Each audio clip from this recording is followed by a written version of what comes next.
Good morning, Mississippians. This is Jamie Alasia Roberts, your future candidate in the 2026 U.S. Senate election for the Mississippi number 2 seat against Cindy Hyde Smith.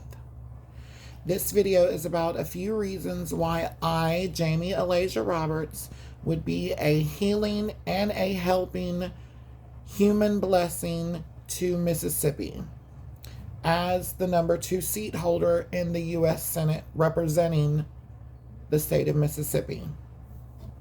Be sure to please like, share, and subscribe. Thank you so much. I'm going to start with my first one. My first main reason. I am for the poor, the hungry, the struggling, the worried, the tired, the stressed, the disabled. I am for the elderly, the vulnerable, the innocent. I am for the babies and the kids and the teens. I am for the voiceless. I am for the veterans. I am for the ones who lost their lives to any kind of violence with no justice. I am for humanity, period.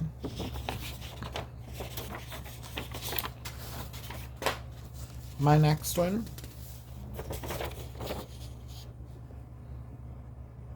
I apologize, my camera's not big enough for me to show it to you, then read it and support it that way, but I made these and didn't realize that. Sorry, I apologize.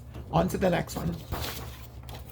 As the number 2 seat holder in the U.S. Senate representing the blessed state of Mississippi, I would donate part of my salary to help set up a fund for a hotel for the homeless. It would consist of like 3 or 4 buildings. I would even do side jobs, fundraisers, whatever it took to fund this place, to first buy one and then to fund it, constantly fund it. And like I said, it would consist of 3 to 4 buildings, and it would also, I would also want it to have, in like the main part of it, where I guess you would say the office is, there would be a big building that would be a restaurant type, where you could cook breakfast, lunch, dinner, snacks, different things, desserts, different things like that, to make them feel comfortable, or not only to feed them, but to make them feel comfortable and kind of like they're at home, because you don't want shelters to feel like it's a animal trap or a dump, or like, I mean, yes, it's be grateful for what you get and have a roof over your head, but come on, these people are homeless. They need hope and inspiration. So you want something that's decent, nice looking, that's going to uplift them and all of that. And so that's what it, it would be, like a little restaurant that could cook. Volunteers could cook and prepare and serve and all that good stuff of breakfast, lunch, dinner, dessert, snacks, whatever, for the families, or single mothers or single fathers with their children, or just a single person in particular, or a single couple. I'm sorry, a couple with no children. And it would have so many services, like mental health services, for any situation going on. I'm not going to pinpoint one specific, so I'm just going to say it should offer mental health services for people that need it, to help them. It should also offer a program that makes the person over, if they're an able-bodied person that's needing that doesn't have a job and is able-bodied working person, that needs help with getting a job and they don't have one, let's make them over. Let's get them out of those rags and get them in some nice clothes, a nice little outfit. Get their hair cut if they're, or styled or dyed, or whatever they choose to have done, whatever, doesn't matter who they are. I try to say my words carefully because I do not ever want to offend anyone. That is not my goal with this at all. I want to help and heal. I never want to hurt anyone. So I apologize in advance. I'm not the best with words. So I'm using them accordingly as best as I can. But anyways, back to this because I don't want to ramble on. I would want it to have call it like a little makeover project thing where we would make the person or persons, if it's a couple seeking it together or if it's just a single person, doesn't matter the case, make them over, fix their hair, fix them up, put them in a nice little outfit, shoes, socks, all that good stuff. So when they go into the interview, they go in with confidence, hope, and inspiration, and they know they will get the job because they look sharp as a new penny.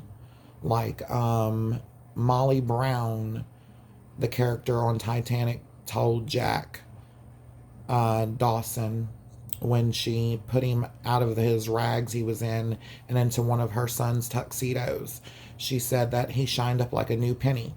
And that's what we should do for these people. We should have something to where we can give them a nice little makeover. It ain't got to be nothing fancy, just a regular, basic, nice little makeover, just to shine them up like a new penny. It ain't got to be a makeover to shine them up like $100 bill. We want them to feel like $100 bill or $1,000,000 bill if they existed, but shine them up like a new penny. And also something that can help them with transportation, like bus passes to get on the bus to get to and from, to work and from work back or around to where they need to go. Possibly maybe someone that can donate a vehicle to them, especially if it's a family or if it's a disabled family. It's not a working family, it's just a disabled family, or even a disabled family with a working spouse or working person in it. Doesn't matter. They should have some kind of help available to get a vehicle donated to them. If not, we should have something in place to where we give them bus passes to ride the bus to get around. We have medical marijuana taxes, and we have all these casinos that we get taxes from. All these taxes we get. People, we can do these programs if we really put all the right funding that's allocated to the state of Mississippi through all these taxes from all these casinos and the medical marijuana tax and all these other taxes that the state of Mississippi gets. We could do this. We could really do this. And then, like I said, we don't have to solely rely on the state of Mississippi to fund it. Maybe they can purchase the land and buildings and all that for it.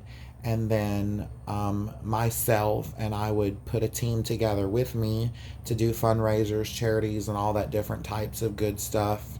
And like I said, part of my salary into it, to funding it and keeping it going to do these things, to help these people with these resources.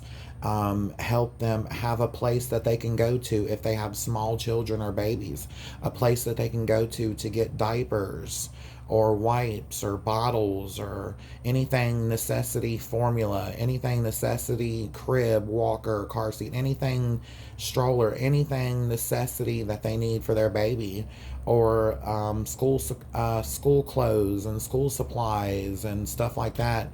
If it's their children that are in preschool or school, Head Start, doesn't matter. We need to have these programs in place because we can do it. There's other states California, Colorado, that are super booming, that have all these different kinds of programs like this that I mentioned, and many more. Other states, I don't know off the top of my head, I apologize, that have these types of programs or similar to it. And we in Mississippi, we should have that. We're a state that's Republican run, MAGA run, that's double dipping in the funding. And instead of double dipping and wanting to pass a bill or a law that pays $1,000 check to someone to human kidnap for ICE and deportation, that shouldn't have to face that or deserve that, because this land is for everyone. This is stolen land. And so, I mean, we should have these programs in place that help the hungry and the homeless and the struggling, and even people that are not homeless, or you know, that have a home but they're just hungry and they're struggling with things. They deserve help too. A better healthcare system too. Maybe if people, if we can't qualify them for Medicaid, which we should be able to, but if we come to a scenario to where we can't have enough of funding to put everyone on Medicaid, then we should at least have like a free clinic at this little place, like a little place, a little part of it.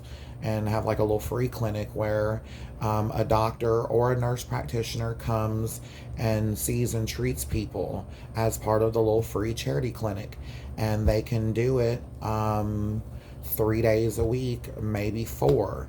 That way it helps out. These people have someone on the constant to access to be able to need to see and all that good stuff, to get health care for themselves and their children, the elderly, the veterans, the disabled, the ones, even if they have Medicaid and insurance, there still should be some type of little clinic there, free clinic there or whatever, to have someone to see them, to make sure that they're, doing good and that their health's doing good. Just because it's a homeless help type shelter doesn't mean it needs to be like a containment cage, like where you have a room to where you share probably with a bunch of people, or maybe not, and you have this little down drought kitchen, and yeah, they sing praises and do prayers and all that, and that's great, but they do it like like more of a routine instead of something that's more uplifting and more spiritual, more full of hope and influencing. On to the next one. Sorry, I rambled on a little long about that one. I'll talk about it more in a separate video. I always do talk about that in a few of the videos that I make, and I'm going to make a separate video just for it. I don't know when I'm going to get to that. I apologize. The next one is about abortion. I'm anti abortion, and I want to say I'm anti-abortion, but I'm pro-free will. God gave us the right to freedom over our body, which is the temple, to do what choice we freely think is the right one. God may agree or God may not agree with our choices that we make, especially when it comes to our body, our temple. But God will never violate our free will. If it violates God's law, then we learn a lesson. If it doesn't violate God's law, then we have a testament. We're blessed and we have a testament. And where I want to go on that is, like I said, I'm anti-abortion. I'm pro-life, I'm anti-abortion.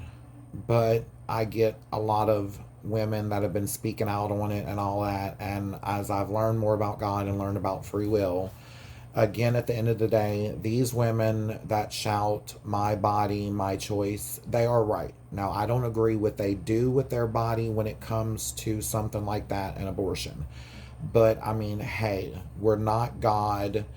What are we going to do? God created free will for a reason. But hear me out. Let's meet these people halfway, because most of these women that are having these abortions are having an abortion because they financially cannot take care of the baby.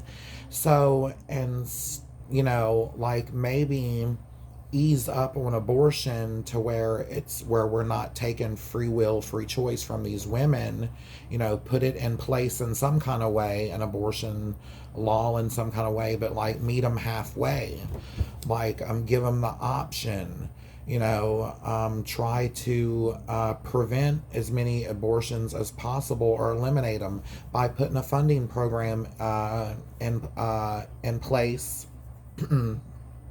Sorry, a program in place, funded, that can help them, get on their feet, such as this homeless hotel place I'm talking about. Something similar to that, but just for, single mothers, potential single mothers to be, and give them that option and be like, well, kind of like screen them a little bit, be like, why are you having the abortion, and if it's for financial reasons, then let's have programs available that can say, well, hey, if we can get you help through one or more of these programs, will you consider keeping the baby, or at least giving the baby up for adoption if we can help you with that? And I know you have people that are going to say, well, what if the person, especially if it was a child or teenager, was raped, through incest or through whatever? Okay, well, we should have a program in place that, I agree, no child or teenager should go through a pregnancy.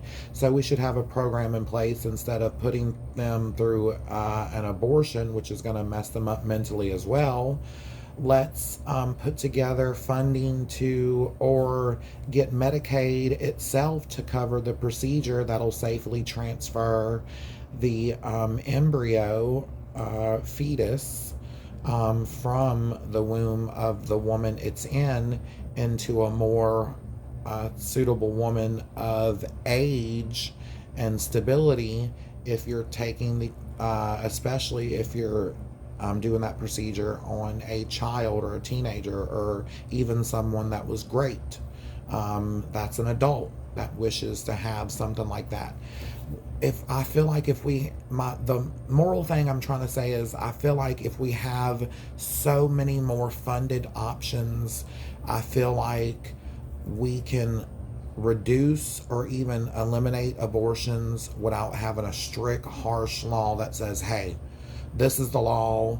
We don't care, your body, your choice. We're going to tell you what to do with it. That violates God's free will law. Let's meet people halfway on things. God even did that. God created all of these laws, 10 main commandments, but 613 laws in total that God has. And that's what Jesus came for, was to enforce these laws, explain these laws and enforce them, but also mend them a little bit. Not go so far with them, or go in a different direction with them, or meet people halfway with them. Such as, for example, it's not lawful to reap or harvest on Shabbat, but because Jesus's disciples were starving, he went ahead and allowed it. So he made an exception. So same thing with, in this case, I guess, abortion. Let's meet them halfway. We know abortion is not the right thing to do. It's immorally wrong. It goes against God's law of thou shalt not kill. But at the same time, us enforcing a strict law against that also violates God's law of free will for humanity. So I believe that we should try to visit something with the abortion law and try to come up with a solution that can make both sides happy. That can, for us who are against abortions, anti-abortions, we can reach our goals of massively reducing abortions or eliminating them altogether.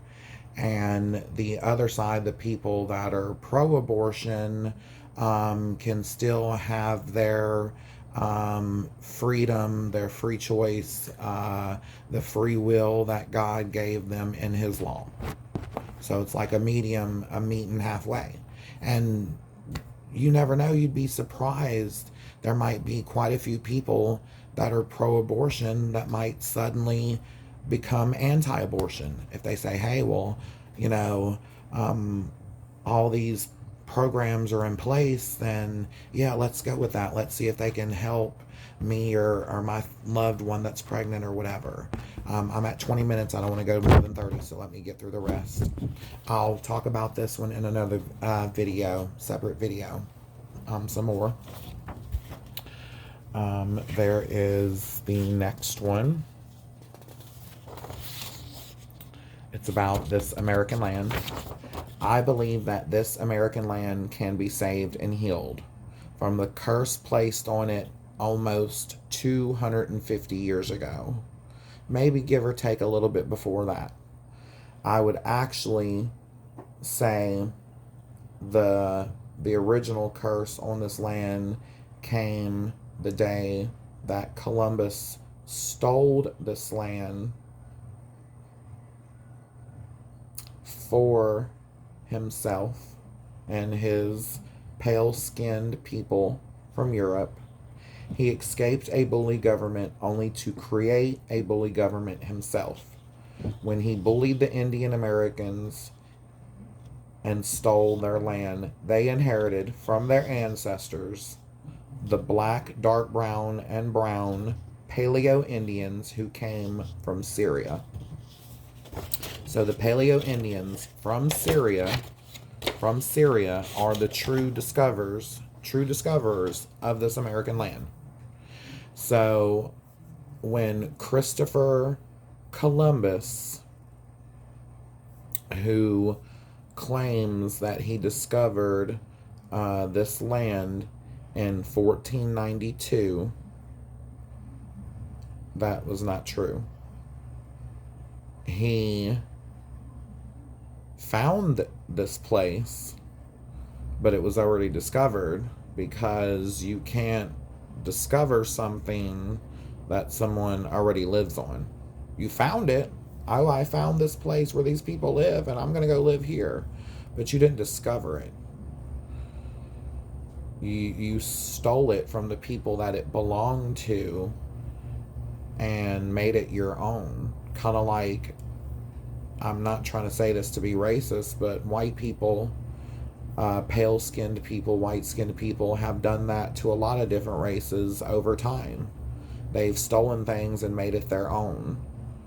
They've done things and they've had other people do things and taken credit for it for themselves.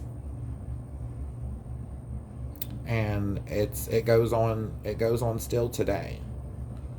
And it's sad. But that's the issue.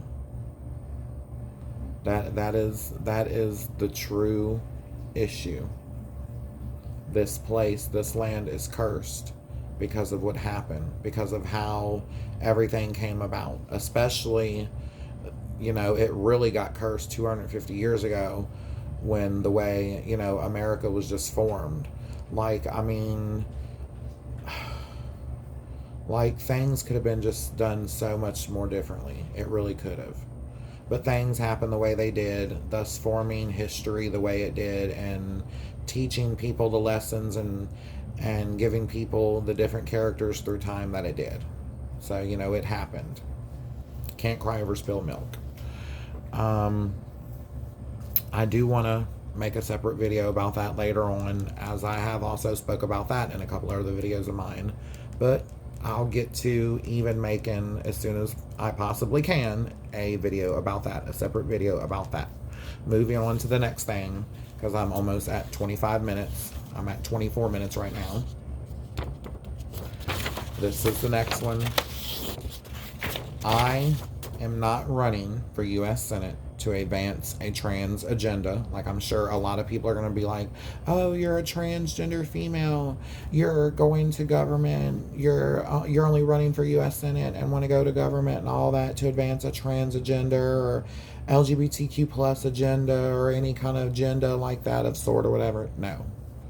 Honestly, I would give up my rights as a transgender person. I would give up the rights I have so another child or another person wouldn't go hungry, or go homeless, or lose health care, or lose anything. So no one would have to be poor or struggle or anything. So I could stop those abortions that I was talking about, save another baby's life. I would give that up. That's the problem with Democrats. I want to get with that a little bit real quick. That's the problem with the 4-year blue wave of Democrats. The Democrats were focused on all the right things, but at the wrong time. They focused on trans rights and gay rights and LGBTQ plus rights and diversity and all that rights. They focused on that way too fast and way too much and way too long. Joe Biden never gave the $200 boost to government, VA, retire, RRB, and all them types of government benefit checks that you get monthly. The $200 boost to that he promised in his 2020 election campaign, he never gave.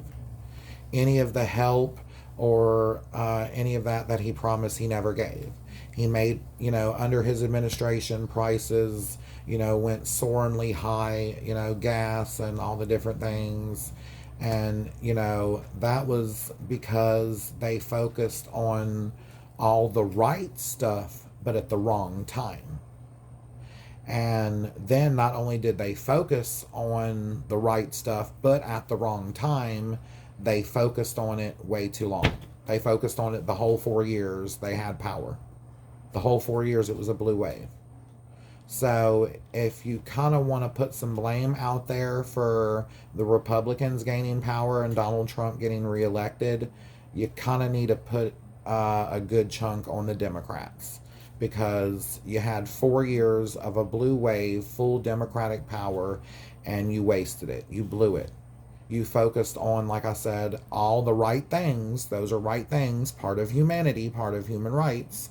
They're right things, but you focused on them too much and for far too long. You should have put at the forefront finding ways to raise benefits each month, like Bernie Sanders and a few others have been trying to do with Social Security benefits. That would raise it to like SSI, for example, would go to like $1,100 or $1,200 a month. Social Security and all that would be like $1,200 or $1,300, $1,400 on average. Instead of $964 or $967 for SSI right now, and like $980 or $990 something for Social Security disability. That's ridiculous. You can't even live in an efficiency apartment or of any type or of any sort for that amount of money a month. And if you find one, it's falling apart. And if it's not, it's not the greatest place, and you're not going to have money left over to buy toilet paper to wipe your butt, or anything you need, hygiene or anything wise like that at all. You're not going to be able to. We're approaching 30 minutes, so let me hurry up and wrap this up. But like I said, that's not my reason for running for U.S. Senate. It is to help and heal, to help the poor, the homeless, the struggling, the worried, the tired, all of that I mentioned earlier in the video. It's not for a trans agenda, LGBTQ plus agenda. I could care less about that. That's not going to feed no one. That's not going to house no one. So I'm not worried about that. That can go on the back burner and can be worried about 2 or 3 years, 4 years down the road, and another election year maybe, or something like that. Right now, what we need to focus on is helping the homeless, the hungry, the displaced, the ones that need help with health care, and the nursing homes, all these things that are being affected by this big disastrous bill, and all that, and all the other different things that are going on, especially for Mississippi's sake, being listed as the poorest of the 50 states. We definitely need to focus on helping the poor and the struggling and all that, the ones that really need that help, the single mothers, the single fathers, families with a disabled spouse or disabled children, or an entire disabled family that's struggling, or an entire working family, mother and father that works with children and they're struggling and hungry, but have roofs over their head and need help with bills. We should have programs plenty in place to help with that. And if they're homeless and have none of that, we should have, like I said, the homeless motel that houses them and helps them get into permanent housing, so they can have a house, a roof over their head, and all that good stuff. I'm also not going for any kind of vengeance on Trump or any bad politician, even though I disagree with all the MAGA party Republicans and the Trump administration. What they're doing is disastrous and destroying the country, but they'll face God. God's going to have a special group of people in place that will try and convict them of their treasonous traitor crimes and everything they're doing to destroy this country. They'll have their day of vengeance from God through a separate set of people. And if I happen to be put on that team of people, then I'll do accordingly so to effectively impeach them all. But that's not my focus. That's not my agenda either. But I'm not going to separate myself if I'm put on that team to impeach them. I'll go right for it. But that's not my focus, is what I want to loud, clear say. I'm doing it for, like I said, I'm doing this for humanity, to help and heal Mississippi, and then our country.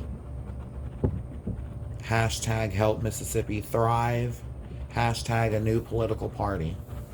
I'll talk about that in another video later as well. Down to my last one as I reach the 32-minute mark. This one is about a new flag, a new rainbow flag, but a new flag period that I want to introduce. This is the rainbow flag I want to fly and represent. It should be made of 5 colors. The 5 beautiful colors: black, brown, red, yellow, and white. Black, brown, red, yellow, and white. These colors are the skin tones of God's human creations, his children, that he loves us all so much unconditionally. And I do want to say that I am against the existence of Mount Rushmore and 3 of its 4 faces. The 4th face I'm not against is Abe Lincoln, because he did not own slaves, and he made the Emancipation Proclamation to free slaves and end slavery. But the other 3, they are bullies, disgusting. They were slave owners. Nothing for them. So in entirety, Mount Rushmore was a waste of money. And talk about things that offend people. I'm all for things being removed that offend African American people or any people at all. So in this case, I feel like Mount Rushmore is a spit in the face to the native indigenous Americans, the native Indians that this land originally belonged to and was stolen from, it was stolen from them, that they inherited inherited from their ancestors, the Paleo Indians. It was stolen from them. Needs to be given back, as I always keep saying. But that monument is a spit in the face to them, because it represents a bad time in their ancestors' history. Bad, horrible, disgusting, terrible, heinous things that they had to go through, that the native indigenous Americans, the native Indians, that they had to go through. They were slaves. They went through all the same things, and I'm sure just as bad as the African Americans went through with the white-skinned people. they went through just as bad, the Native Americans.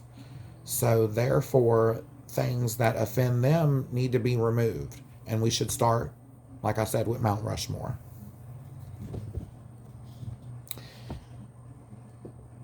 Guys, I'm almost at 35 minutes, so I'm going to end this video by saying I will proudly represent this flag. This is a rainbow flag I would fly. I'm not putting anything against the rainbow flag for the LGBTQ plus community or that the gay community uses, because it's not what people thinks. It's to symbolize love, hope and healing and acceptance, because that community of people, my community of people, we're all humans. All of us together collectively, we're all humans. We're all God's creation. We're all God's children. Whether people want to dispute or not, no, God didn't create trans or gay or da-da-da-da. Yes, he did. He created us to test the world. He created us as a testament. There's testaments in everything. And books and buildings and people. People themselves are testimonies, testaments. So yes, that's what we are. God's test. And I'll get into that later about God and trans and gay and all that stuff in another video as well. Well, this video, I want to go ahead and end it. We're at 36 minutes. I love you all so very much, Mississippi. Please wish me the best in this. But I know I got this. I know God's got my back, and I know he's going to make this happen, because he knows that I've helped so many individually through my life, heal them and help them with so much. And I've always wanted to do all these things that I've mentioned for so long, and now I'm deeply passionate about doing them. And I know that I'm going to be the U.S. Senator in 2026 and beat Cindy Hyde Smith, who is MAGA first and Trump first, the rich first, the billionaires and all that. That's who she's for. She was one of the ones who voted for that big disastrous bill that's hurting so many people. I would have never voted for it. And I want to work to reverse it, stop it, do whatever I can against it. Reverse the damage, help and heal Mississippi.